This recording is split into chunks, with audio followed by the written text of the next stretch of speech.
No, thank you, if you're nice like me. No, thank you. Thank you, but no, thank you. And I want you to watch that person in the next 6 months laid out on the street corner with a needle in their arms. Okay? Risky use, using the substance in situation where it's physically dangerous. Sticking needles in your arm. Okay? Snorting up stuff that you don't even know what you're putting in your nose. You don't even having it lab tested. Come on, kids. You're smarter than that. You guys think you're the smartest thing in the world at 15. You tell me what to do. I remember my kids tried to tell me what to do at 15. And sometimes I did listen because they are intelligent.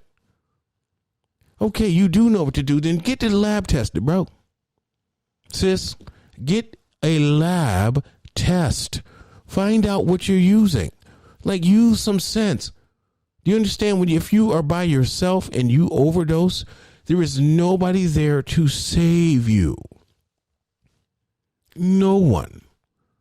If you're by yourself right now and stick a needle directly into your arm, okay, you're going to go out. 9 times out of 10, 99% sure, you're going to go right out, which means you're going to pass out because you've injected too much of a medicine. That usually fentanyl, from what I understand, is used, with people like with major surgeries where they're like cut down the middle and digging in and scalpeling here and cutting there. That's a lot of pain. So that's a heightened medicine to help pain. If you guys are struggling with life to this degree that you need to take some fentanyl or some crack or a bottle of liquor and drink it down, we've all been there as adults. We understand that. Talk to someone. Get a counselor. Talk with a counselor. I'm just one. I may not be the best one, but I'm one of many across this country. And you know what? In Massachusetts, I know therapy, if you have Mass Health is covered 100%. Go every week. Speak with your therapist. Talk with your therapist. Tell them what's going on. You don't need to shove a needle in your arm to feel better. That's not an option. And it shouldn't be the option. Dangerous use. Physical or psychological problems are caused by continued use of the substance. So guess what? Like I said, this thing is expensive. You start out, your friends are buying, and here, take a bag. Oh, girl, go ahead. Here you go. Right? That's how it starts out. But how does it finish? You're broke. Your grandmother's tired of you. Your dad's done with you. Your mom can't stand you. Your siblings won't talk to you. No one's going to let you live with them. Everybody's throwing you out. You have nothing. The homeless shelter don't even want you. Okay? It becomes an issue. Now you're close to being suicidal. Now you don't care if you die. Another effect of the use of substance use. Okay, so at some point you have to start recognizing that you're addicted. And I hate the excuse, I'm an addict. I'm an addict. You are an addict, and I get that. But you did not have to encourage someone else to be one either. So a lot of people use that excuse all the time. I'm an addict. It's part of my addict nature. We're going to talk about that. I'm going to explain to you exactly why you're digging into your grandmother's purse. I'm going to explain to you exactly why. Right? You're taking your mom's credit card and cash apping yourself $3,000. I'm going to tell you exactly why you're doing that. So stay tuned to the counselor. All right. Social and occupational problems. So not fulfilling major obligations at work, school, or home. So parents, back to you. How do you know when your children are using drugs? One of it is that they're skipping school, because you can't be in school nodding out. Okay? That's a clear sign that they're on some type of opioid when they're sitting up nodding out. Okay? Or if they're fidgety. Can't stop. Remember, feeling, doing all this? Clear signs. Very clear. All right? Not going to work. And I mentioned this before. Crystal meth has crept itself up from the the West Coast, up to the East Coast. And I lived out there, I know. They have so many people living in tents, it's sad to see. They call them tent cities. Because one thing about when you use crystal meth is you're going to lose your job. Because, anytime you put that substance in your body, let's start from day one, you put it in tonight, you're not going to sleep for 24 hours. So then after that 24 hours, you're still using it. You're not going to sleep for another 24 hours. And then if you keep using it, some people go 7 to 14 days going. Some people go for a while. And they're going to work. You see them. They're all tweaked out and, talking fast and got a little groove to them. Oh, yeah. California was full of it. I used to laugh. I'm like, oh, God. And after someone finished talking to me at work, I'll be like, God, how tweaked out are they? So, it's something that happens. And then, so what happens is when you go to sleep, finally, after you probably have gone through paralysis, meaning out of your noggin. So once you get to that point, once you go to sleep, you're not waking up for 3 days. I promise you, you will not wake up. Because your body, your mind, all those nanograms of the dopamine that has increased so much, your brain has to come down. And when it goes down, it goes all the way down. And sometimes it goes below what the levels they should be. So the same pleasures that you would get at some point, you're not going to get that same pleasure at that point. You're going to get it at a lower point because your mind, you have no motivation. Your mind is trying to come back to where it should be. Right? Your levels in your brain. Because what you're doing is you're just increasing the levels of dopamine in your brain. I mean, this is not rocket science.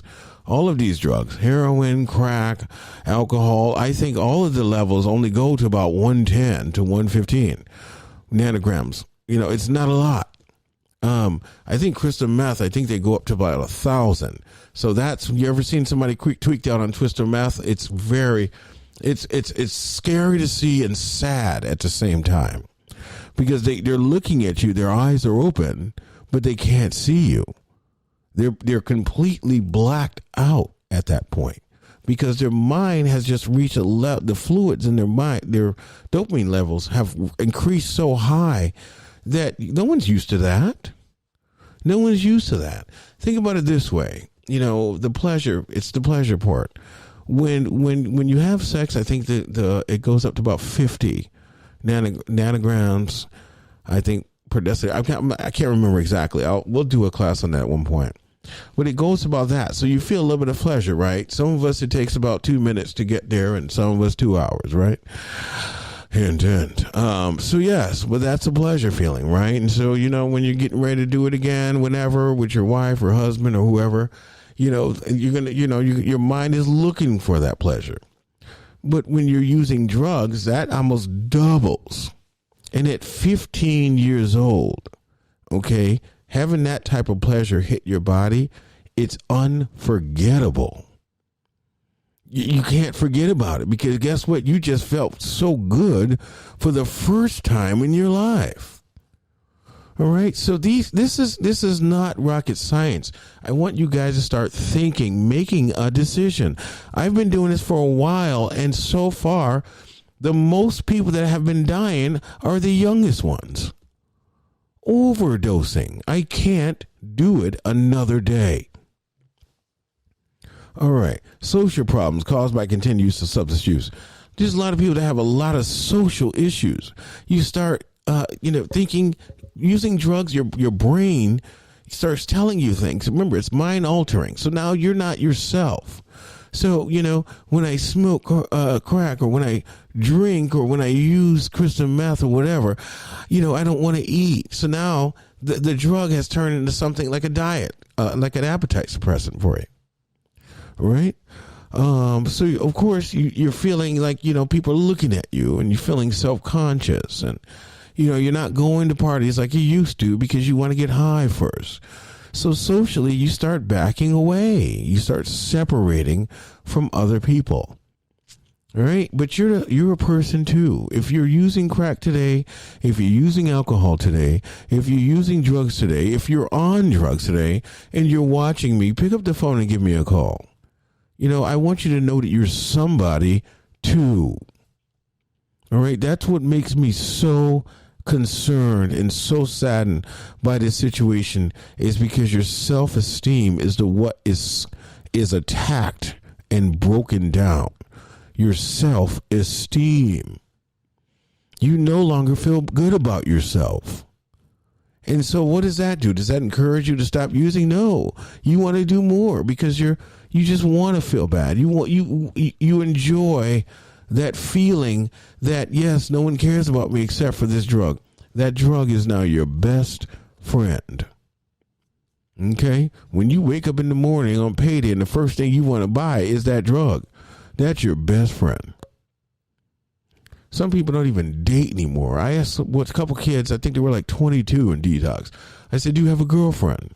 Because one thing about opiates, and this is not everybody, but quite a few people that use opiates, there's nothing feeling down there in the lower Netherlands, the nether regions we call it. You're not feeling nothing. You're not even feeling it. Okay? So, you definitely don't have a girlfriend unless you have a girlfriend that's on it. And so both of you are not doing anything but passed out next to each other. Sorry. So, that's what happens ultimately at the end of the day.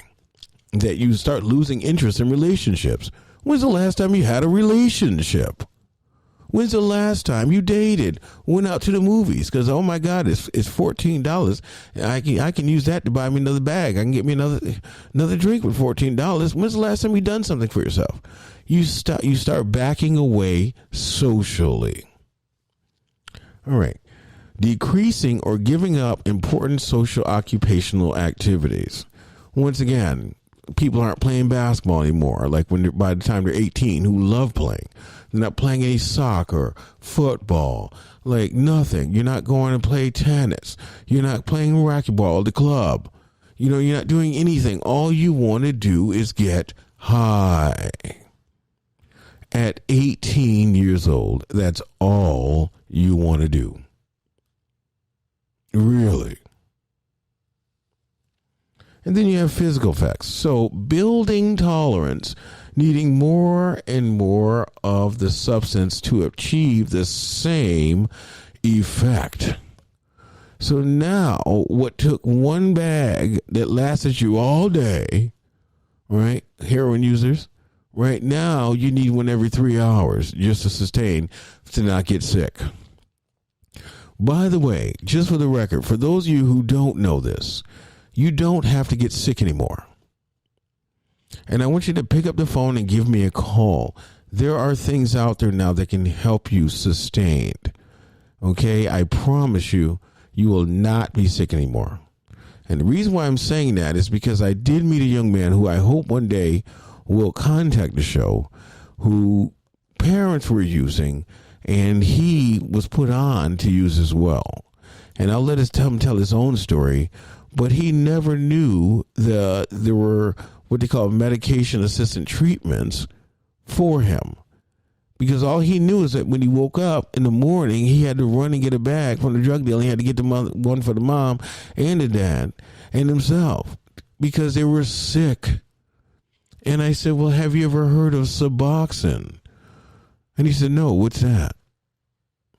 So I just want to mention there are medications out there that can help you get off of these drugs and stay off permanently.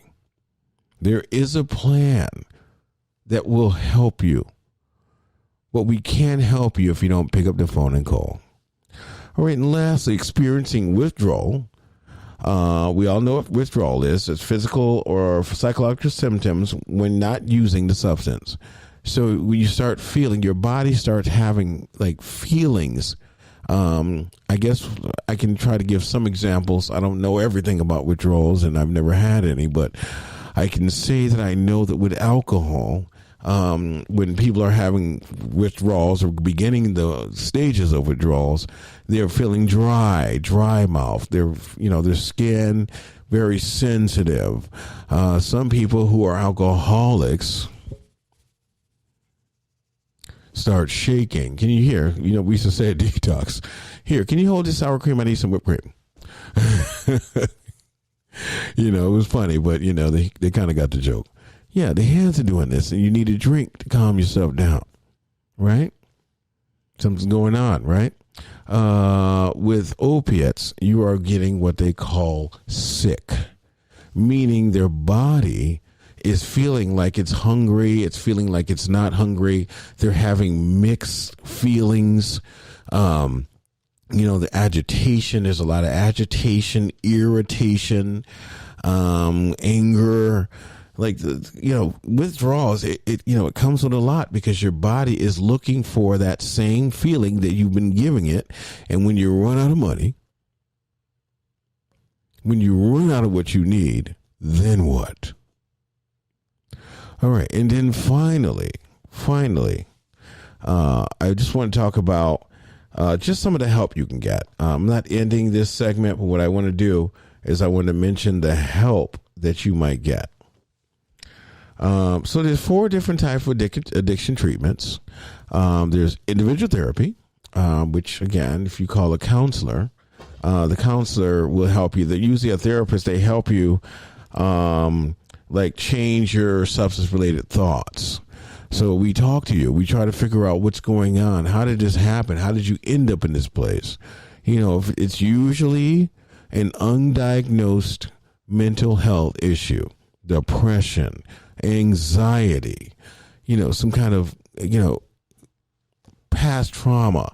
There's a lot of reasons why people want to pick up and self-medicate. There's group therapy, which we do have group therapy here at the counselor. We do telehealth therapy. They're a little bit more exclusive. If you go to my website, you can see that there's 2 types of options. If you become a member of the counseling network, that you do have free access to all and any of the therapies you have, or anyone in your camp or around you. So I want you guys to go to my website, thecounselor.live. Take a look at the options. It's very simple for a reason. Sometimes too much information doesn't help anybody, right? All right. Then you have support groups. You meet other peers, people that are also in recovery, people that have similar stories, similar situations that happened. So you definitely want to participate in any type of social environment that has to deal with free of substance use. So people that are of like mind and don't want to be using. And then medication. So this medication is used in specific cases for symptoms management. Again, you can go to your doctor, or you can go to a detox. You can go to an emergency room and ask, is there medication that can help me to stop using? We call it medication assisted treatment, but ask somebody if you need some help. All right. So I want you guys to stay with us. We're going to be moving through the substance abuse, like what is addiction, and we're going to start getting into the nitty gritty. My name is Sheldon. I would love you to call in the show, email me at promo@thecounselor.live, or you can slide up in my DMs.